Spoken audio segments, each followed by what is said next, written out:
স্বামী যখন অসুস্থ থাকে তখন কিন্তু কোনো কিছুই ভালো লাগে না। সারাক্ষণই মন খারাপ থাকে, যেদিকে তাকাই সেদিকেই মন খারাপ আর ভালো না লাগা নিয়েই থাকা লাগে। শুধু অন্ধকার আর অন্ধকার তাকালেই মনে হয়। জানি না কার ক্ষেত্রে কেমন, আমার ক্ষেত্রে এটাই মনে হয়। হাই এভরিওয়ান, আসসালামু আলাইকুম, welcome back to my channel and Facebook page. আপনারা সবাই কেমন আছেন? আশা করি ভালো আছেন। আল্লাহর অশেষ রহমতে আলহামদুলিল্লাহ আমিও ভালো আছি। আমি হাফসা, বলছি চাঁদপুর থেকে। আজকে সকালে চলে গেলাম একটু ছাদে, একদম সকালেই চলে গেলাম। দেখেন, যেহেতু পানি দিতে পারতেছি না সেহেতু ফুলগুলো কেমন ছোট হয়ে গেছে আর গাছগুলো কেমন যেন হয়ে গেছে। আর একটা কামরাঙ্গা মরিচ ছিঁড়ে নিয়ে আসলাম, আলু ভাজিতে দেব, তাহলে গ্রানটা খুব সুন্দর আসে, খেতেও খুব ভালো লাগে সেজন্য। আর এই তো আমি রুটিগুলো তাওয়াতে দিয়ে দিতেছি, প্লাস সাইডে আমার আলু ভাজি আছে সেটাও রান্না করতেছি। দেন এখানে আমি বেশ কিছু মাছ নিয়ে নিছি। এই মাছগুলো হলুদ, মরিচ, লবণ দিয়ে আমি একটু মাখিয়ে নিতেছি। এই তো মাখানো আমার কমপ্লিট। দেন আমি এখন মাছগুলা ভেজে নিতেছি। আসলে আমরা যেহেতু মানুষ বেশি সেহেতু মাছগুলা অনেক প্রকারই রান্না করব। আরও মাছ আমি আসলে সব ভিডিও দেখাই নেই, আমার মন তেমন ভালো লাগতেছে না, সেজন্য জাস্ট অল্প স্বল্প ভিডিও করলাম। টমেটো দিয়ে আলু দিয়ে মাছ রান্না করব, প্লাস শসা দিয়ে মাছ রান্না করব, দেন ঢেঁড়স ভাজি করব, অ্যান্ড মাছগুলো পেঁয়াজ দিয়ে শুকনা ভাজবো। আমি জানি না কতটুকু বোঝা যাচ্ছে, বাট এখানে কিন্তু আমি অধিক পরিমাণ মাছ নিছি। এই তো আমার অন্যান্য রান্না কিন্তু অনেকটা হয়ে গেছে। আসলে এতটা মন খারাপ লাগতেছে যে আমি ভিডিও করব সেই এটা ছিল না তেমনভাবে। সো এই তো শসা দিয়ে মাছ রান্না করতেছি। দেন এখানে কিছু পেঁয়াজ কেটে নিছি, এই পেঁয়াজ দিয়ে মাছটা শুকনা ভাজবো। এই তো আজকের এই সবই রান্না। সো একটু একটু করে আপনাদের সাথে শেয়ার করার চেষ্টা করি। আর আসলে মন তেমন চাইতেছে না যে আমি ভিডিওটা আপলোড করি, তারপরও আপলোড করতেছি, একটু লেটেই করতেছি। কি করব, মন ভালো লাগতেছে না সেজন্য। আর এই তো মোটামুটি ভিডিও আর রান্না করলাম না। দেন এটা হচ্ছে বিকালে। সো আমার হাজব্যান্ডকে নিয়ে অনেক দিন হয়েছে ও ছাদে যায় নাই। সো ভাবলাম একটু ছাদে গেলে হয়তো বা ভালো লাগবে, সারাদিন বাসায় আছে। এই তো ছাদে গিয়ে এখন একটা গাজর উঠিয়ে নিল। দেখেন মাশাল্লাহ এইটুকু হয়েছে, আরও বড় হবে গাজরগুলো।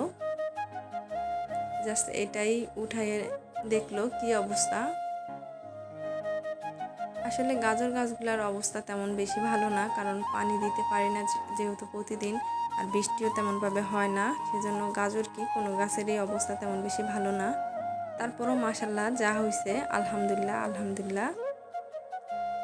সো একটা উঠায়ে ট্রাই করলাম, দেখলাম কি অবস্থা। এই তো আরও অসংখ্য গাজর গাছ আছে। দেন আমরা নেমে গেলাম, বেশি সময় থাকি নাই, কারণ আব্দুল হাসিবের বাবার কাছে তেমন বেশি ভালো লাগতেছে না নাকি, সেজন্য আর বেশিক্ষণ থাকি নাই। জাস্ট 5-7 মিনিট থাকার পরে নেমে গেছি। দেন এটা হচ্ছে মাগরিবের পরে আমি একটু নুডলস রান্না করে নিতেছি। আর এখানে আমি দিছি হচ্ছে গাছ থেকে পেরে নিয়ে আসা লাল 2টা মরিচ। দেন এখানে একটু আলু দিছি, soya sauce and tomato sauce, আর কিছু কলিজা ঘিলা ছিল, যেহেতু রমজানে অনেকগুলা মুরগি একসাথে নিয়ে আসছিল, সেই মুরগির কলিজা ঘিলাগুলা রেখে দেওয়া হয়েছে। দেন এখন আমি কলিজা ঘিলাগুলা রান্না করে নিতেছি। আর এই সবজিটা কিন্তু খেতে খুব ভালো লাগে, এখন যেই থিকনেসটা আছে সেটা। অ্যান্ড আমার সব কিছু দেওয়া কমপ্লিট হলে আমি একটু ডিম দিয়ে দিব। আসলে যেহেতু এখানে কলিজা ঘিলা আছে সেহেতু বেশি ডিম ইউজ করব না, জাস্ট 2টা দিব ডিম। আর আপনাদের সাথে পুরো ইয়েটা শেয়ার করা হয় নাই, জাস্ট অল্প স্বল্প একটু শেয়ার করছি। এই তো আমার মোটামুটি রান্না কমপ্লিট। দেন এখন খেতে বসছি। তখনই আপনাদের সাথে একটু শেয়ার করতেছি। এই যে কলিজা আর নুডলসটা মাশাল্লাহ খুবই মজা হয়েছে। এই তো তারপর যেহেতু আমার হাজব্যান্ডের শরীর ভালো না, সেহেতু আর খুবই পরিমাণে জ্বর, তো একটু নুডলস রান্না করে দিলাম। অল্প একটু খাইছে, খাওয়ার পরে দেন এখন গরম পানি, লেবু অ্যান্ড একটু লবণ দিয়ে দিলাম, দিয়ে এখন নেড়ে চেড়ে নিতেছি। দেন তারপর দিয়ে দেব, কারণ এটা খেলে কিন্তু মুখের একটা রুচি আসে আর ভালো লাগে সেজন্য। আর এখানে যেহেতু শরীর ভালো না, আমি একটু মাথায় পানি দিয়ে দিতেছি। আসলে মন দিন তেমন বেশি ভালো লাগতেছে না, তারপরে একটু একটু করে আপনাদের সাথে যেটুকু পারতেছি শেয়ার করতেছি। এই তো আমি মাথায় পানি দিয়ে দিতেছি আর ভাবলাম আপনাদের সাথে একটু শেয়ার করি। আসলে কি করব বুঝতেছি না, একবার ভাবছিলাম ভিডিওটা দিব না, পরে আবার ভাবলাম না ভিডিওটা দেই।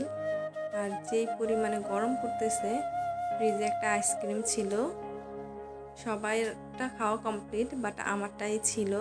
সো ভাবলাম এত গরম যেহেতু আমি আইসক্রিমটা খেয়ে নেই।